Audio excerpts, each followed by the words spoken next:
Hello everyone, Blugoblin here. Thank you for joining me here on my main channel for my, I believe this is the 12th Midtown Comics stash, courtesy of Midtown Comics and one of my best friends in the world, TheMtVernonKid, Chris Bennett, my student, my friend, my brother.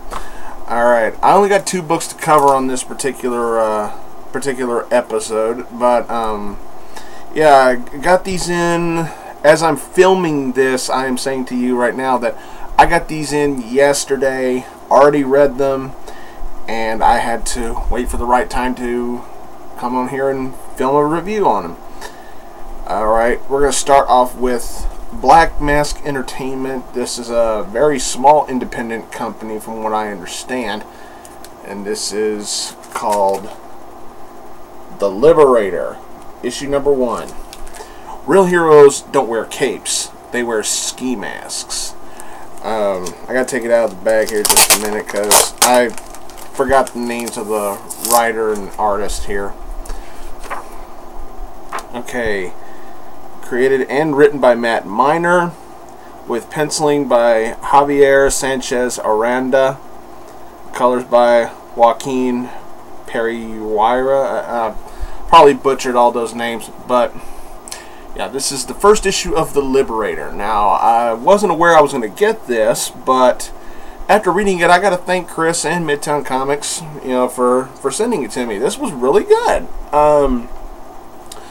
Now, I saw Mark and Chloe review this on one of their last videos over at Fat Stack of Comics, and I kind of got to agree with Mark, what he said. It came off a little high on the preachy side, but overall, this was good. This was like, it's like, what if, I think he said something along the line of, what if Batman and Robin were animal rights activists meets Kick-Ass, and I thought that was a nice way to put it. This was very nicely done.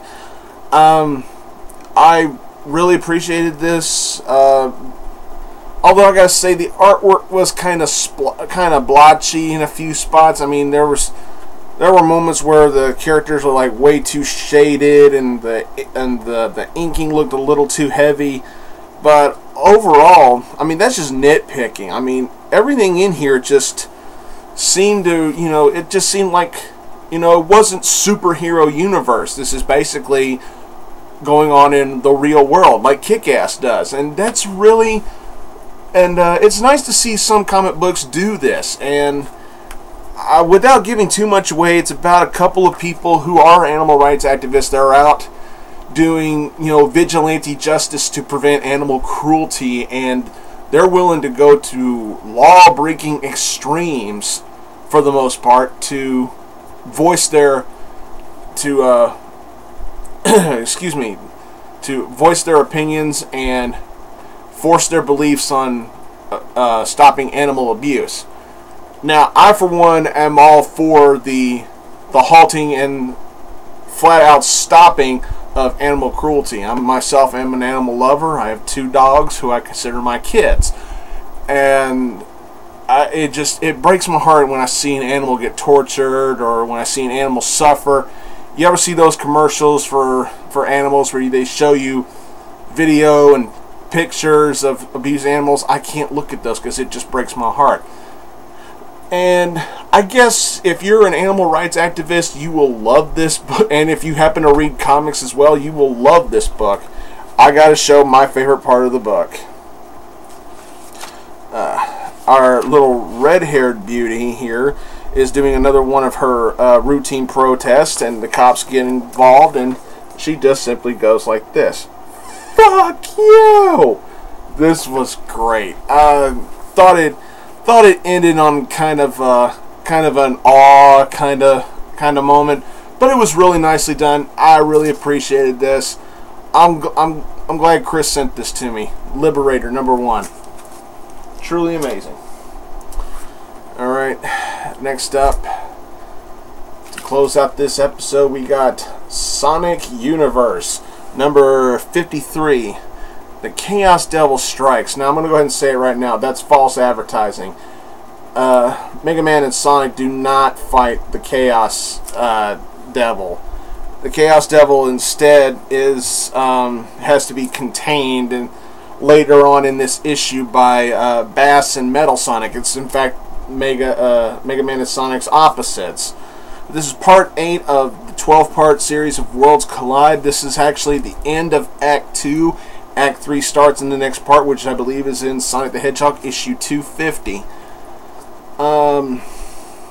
But wow, this was really good. The majority of this issue was basically Mega Man and Sonic trying to save Knuckles and Amy Rose. And oh my god, after reading this book, I remember now just how insanely she is just an insane fangirl for Sonic, and to the to the point where she's like almost like a stalker. I remember that, and it's like I remember reading that years and years and years ago, and in here they like kind of multiplied it a little bit. Very funny shit. This was, oh god, it was so refreshing. I remember reading that stuff when I was like in my early teens. That's how old the Sonic the Hedgehog series is. But yeah, of course Knuckles gets saved, and Sonic, his inflated ego has just got to rub it into Knuckles, saying, "So, which one happened? Did you get kidnapped, or did they sucker you into a trap?" And Knuckles just, you can tell by just on the look on his face, you know he's in his mind he's saying, "Shut the fuck up, Sonic." Oh, that was great. It's like, yeah, they're friends, but there's such a big egotistical animosity between the two of them still going to this day, and I think that is just simply phenomenal storytelling, simply phenomenal character development for both Sonic and Knuckles. The relationship between Dr. Robotnik, yes, Dr. Robotnik, fuck the name Dr. Eggman. He always was, and he always will be, in my eyes, Dr. Robotnik. Robotnik and Dr. Wily were finally starting to see some dissension between the two of them. They're sarcastically cackling about what's their next stage of the plan, while behind each other's backs they're like, might have to. They're thinking.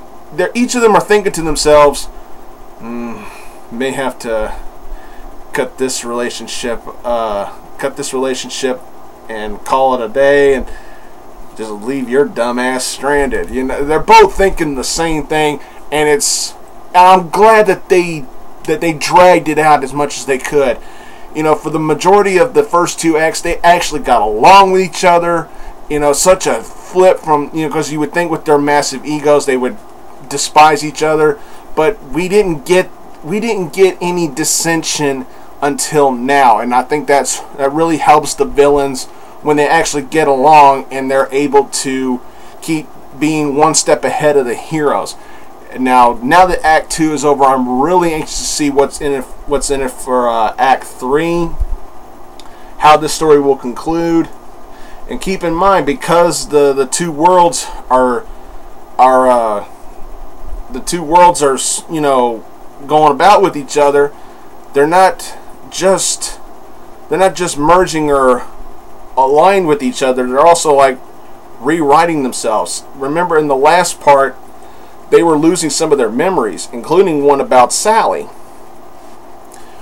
But this was just so well done. I really have absolutely no complaints about this book at all. This was fantastically done. I love the character development. The characters were spot on. They were perfect. The artwork was good. The writing was flawless. I can't complain. This, for me, was a 5 out of 5 book. Well, probably rambled on a little bit too much. I want to thank y'all for watching this stash. Subscribe to this channel, please. It's not dying. It's just a little crippled right now thanks to my hot water with YouTube. Check out Blugoblin X, where my main comic book reviews are. Don't forget about my student, TheMtVernonKid, everybody, Dark Avenger Inc. Plus, Fast Stack of Comics, Deadpoolzilla, all my friends. Look them all up. Thanks again for watching, everybody. I'll see you all later.